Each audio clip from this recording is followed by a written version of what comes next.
Coming to you from our Aerospark studios, this is the Tuesday edition of Primetime News. And for the next 20 odd minutes, I will be unpacking stories making the headlines. It's always a pleasure being in your company, and many thanks for tuning in. I'm Michael Madimba. We commence tonight's bulletin in the Windhoek High Court, which has reserved its ruling in an urgent application by Menzies Aviation, challenging its eviction from the Hosea Kutako International Airport, with judgment in the matter now set for the 1st of September 2023. Now, Menzies Aviation was evicted from the airport on Saturday by the Deputy Sheriff with the assistance of the Namibian Police Force. Epa Kandovathu filed our lead story.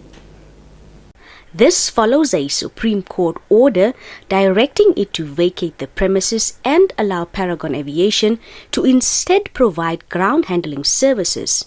Menzies, in its oral submission before Judge Hanali Prinsloo, insisted that the eviction was abrupt, terming it an evil strategy.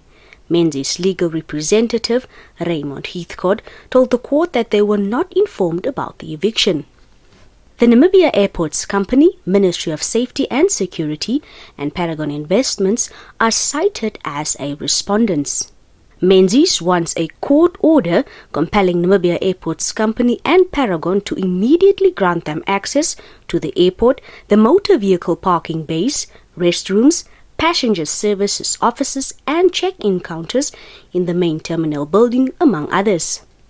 Namibia Airports Company argued through its lawyer, Elia Shikongo, that the current application by Menzies is yet another untenable, misconceived and legally impermissible attempt to return to Hosea Kutako International Airport and to continue rendering ground handling services for Menzies' own financial gain. On to a developing story we've been tracking since last week.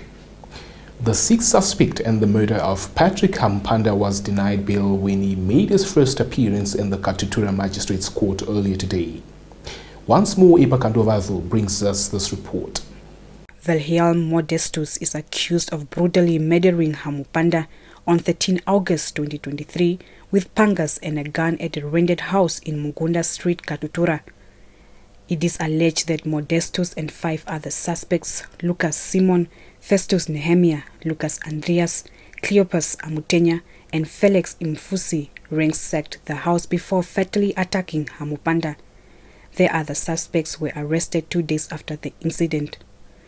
It is reported that another charge of housebreaking was opened against the accused persons. Modestus has been on the run since the incident.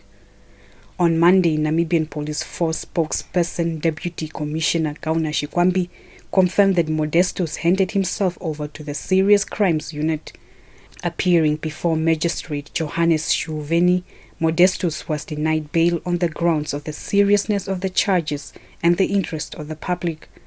The matter has been postponed to 28 September 2023 to allow for further police investigations. Reporting for Primetime News, Diana Kauta. Moving on.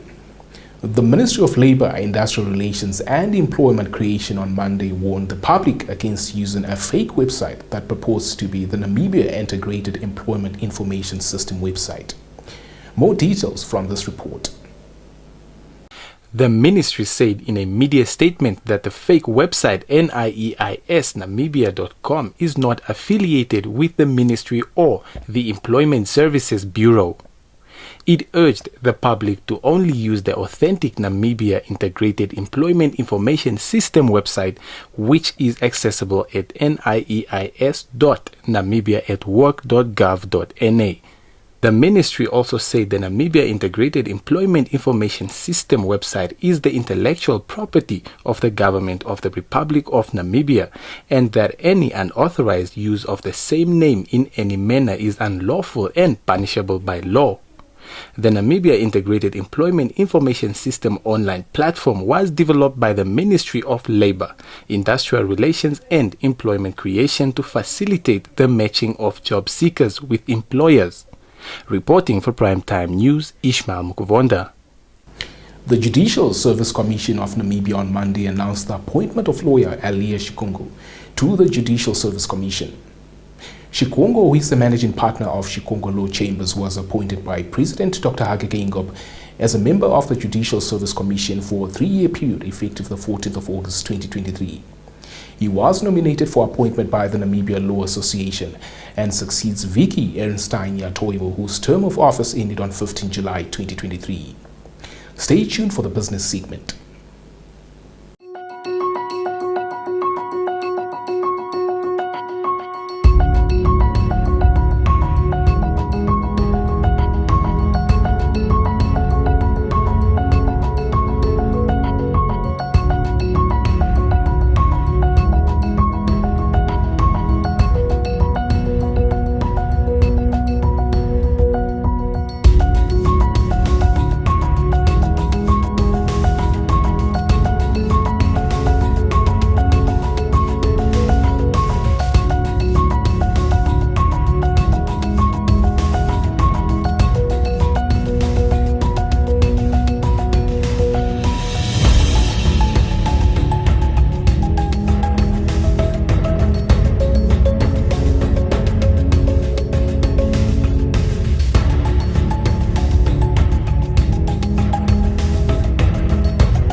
Welcome to the Primetime B segment, where business and economics are the primary focus.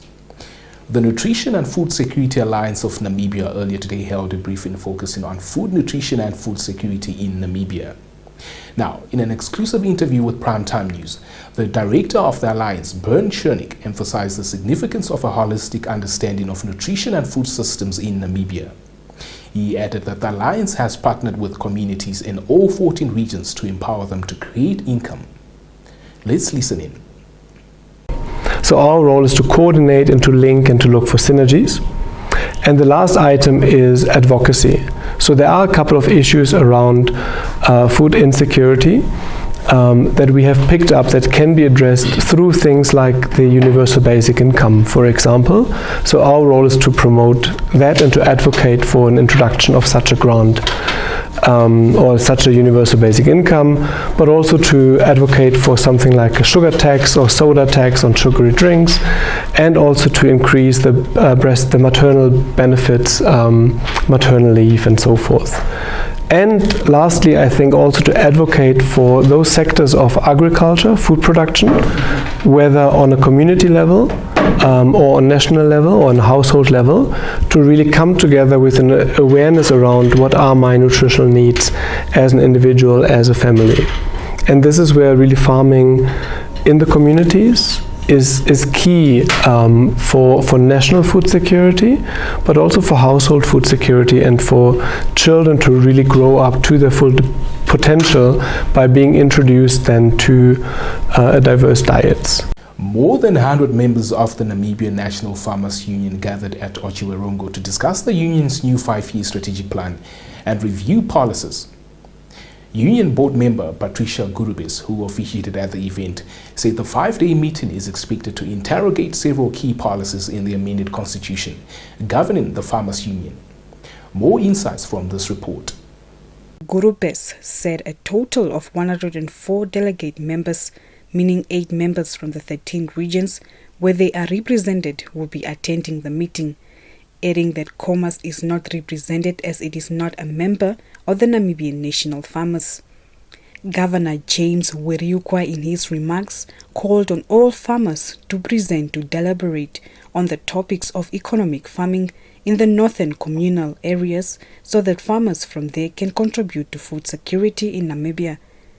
Weriukwa discouraged Namibia National Farmers members from exporting livestock on the hoof, as this means they are in effect exporting employment instead of selling their livestock to Midco.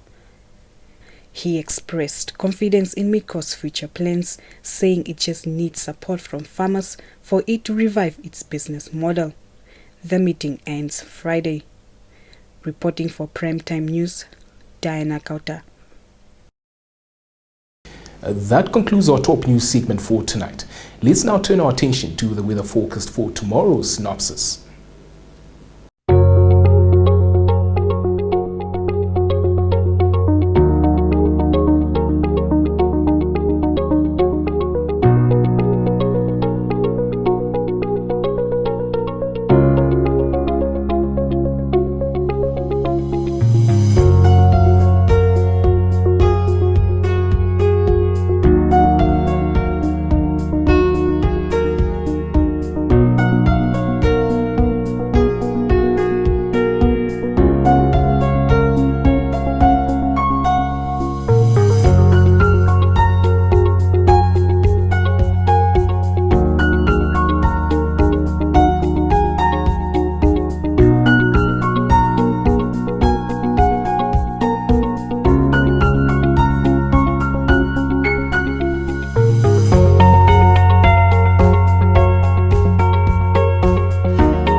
Welcome to Sport Planet, your go-to segment for all things sport in action.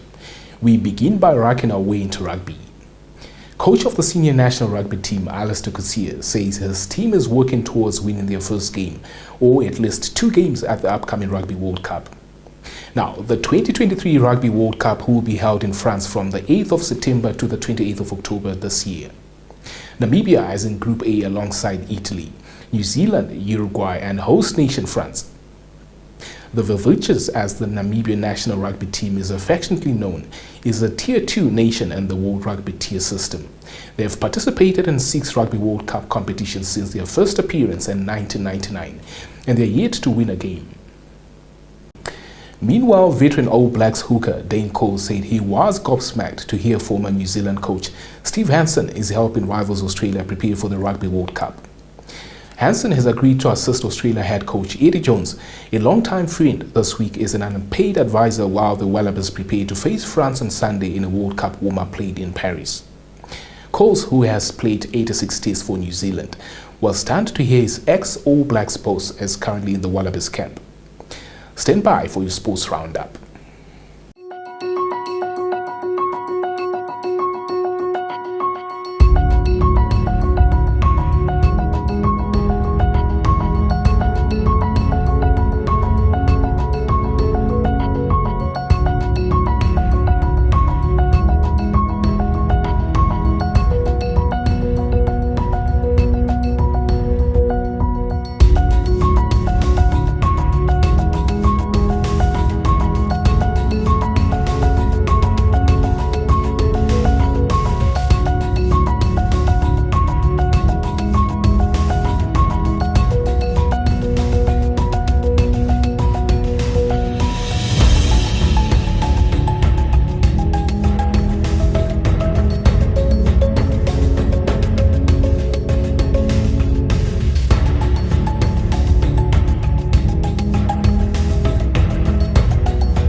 On that note, we've come to the end of tonight's broadcast. Many thanks for always tuning in and indeed for your viewership. Join us again tomorrow for our midweek edition of Primetime News. From myself, Michael Madimba, and the industrious team that ensures this production comes to life, it's good night.